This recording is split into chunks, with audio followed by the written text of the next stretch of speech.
Pouca gente sabe, mas existe uma tradição do segundo século chamada Proto-Evangelho Yaakov. Essa tradição do segundo século fala que Maria deu à luz a Jesus em torno dos 13 anos de idade. Ela tinha 13 anos? 13 anos. O que, diferente da nossa cultura, era o normal da época. A menina casava assim que menstruava. Nossa. Você entendeu? Você falou que sua mãe estava achando que você estava ficando, né? Se fosse na época de Jesus... Eu já estava pra titi. Eu era anciã. Anciã já, porque com 13 anos a menina menstruou, não tinha esse conceito de adolescência que nós temos hoje. A menina menstruou, ela casa. Tá certo? E José tinha filhos e filhas que, na minha opinião, eram de um casamento anterior de José. Porque a Bíblia fala que Jesus tinha irmãos e irmãs. Eles não podiam ser filhos de Maria. E eles não eram, assim, não era um filho que as pessoas viam que não foi concebido meio que no casamento. Será que não houve esse preconceito? Pô, o que essa mulher tá grávida? Com certeza, com certeza. Aí... Porque esses irmãos e irmãs de Jesus eram no mínimo 6. Porque a Bíblia dá o nome dos 4 irmãos de Jesus e fala irmãs no plural. Sim. Então 2, 6. Sim. Eles eram mais velhos que Jesus, porque eles dão ordens a Jesus. E não tem sentido a Bíblia falar que era primogênito, porque se fosse só o único, ele falaria filho único. Filho único. Ele não falaria primogênito. Exatamente, o primogênito de Maria. Agora, ao mesmo tempo, eu não acredito que esses irmãos eram outros filhos de Maria, porque na cruz... Jesus tem que pedir João para cuidar de Maria. Se ela tivesse outros filhos, não haveria necessidade. E quando estava no templo, ó, seus irmãos estão aí com a sua mãe. Com a sua mãe. Com a sua mãe. Sua mãe e seus irmãos. Não e fala seus irmãos, O correto seria falar sua mãe e os filhos dela. Pela expressão idiomática da época, seria sua mãe e os filhos dela. Fala sua mãe e seus irmãos, é que Maria não era a mãe deles. Ela era madrasta. E esse proto-evangelho Jacob fala que o José também ele era viúvo quando casou com Maria. Então agora imagina, o casamento tinha 2 fases. A primeira fase onde você faz o acerto de casar com a menina e você já é comprometido com ela, mas não pode ainda ter relação sexual.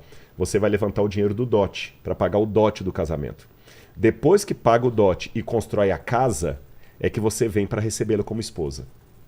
E foi entre uma situação e outra que Maria apareceu grávida. Nazaré era uma vila de aproximadamente 200 a 300 pessoas no máximo. Há arqueólogos que pensam que a população de Nazaré era menor ainda que isso. Todo mundo conhecia todo mundo. Você acha que eles engoliram essa história da gravidez de Maria? Claro que não. Então Jesus tem essa coisa, né? Ainda nasceu num berço assim, sob julgamento moral. Julgamento. Assim, nós da temos própria mãezinha dele. Nós temos uma acusação, Marcela, de um sujeito chamado... Nossa, agora eu tô querendo lembrar. O Justino até escreveu contra Ápio. Celso, adverso Celso. O Celso escreveu um documento contra os cristãos, e ele era advogado. Aí o Justino, que também era advogado, escreveu um documento a favor dos cristãos. Isso do segundo século. Nós não temos o documento do Celso, ele perdeu. Nós temos apenas a resposta de Justino. Então, pela resposta de Justino, dá para entender as acusações de Jesus.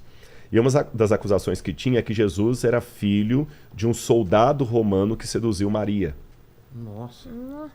E aí chamava Patera, ou Pantera, esse soldado. E é interessante que no Evangelho de João, quando os líderes dos judeus vão xingar Jesus, tem uma hora que eles falam o seguinte: cala a boca, nós temos pai. O que significa isso? Pegaram pesado. Eu tenho uma linhagem ok. Você é bastardo. Você é bastardo. Você é bastardo. Então, provavelmente essa fofoca rodou. E isso invalidou mais ainda né? Porque... o messianismo dele. E a genealogia de rei não veio de Maria. Não veio de Maria. Vem de José. Vem de José, porque José que era descendente de Davi. Agora tem uma outra questão também muito interessante aí. Não, se bem que a Maria também ela tem uma ascensão que vai dar com Davi depois lá. Porque tem 2 genealogias. Tem uma em Lucas, tem outra em Mateus. Isso é legal. Agora, o José, quando Maria ficou grávida, o Evangelho fala que ele tentou abandoná-la em secreto. Ah, é? É.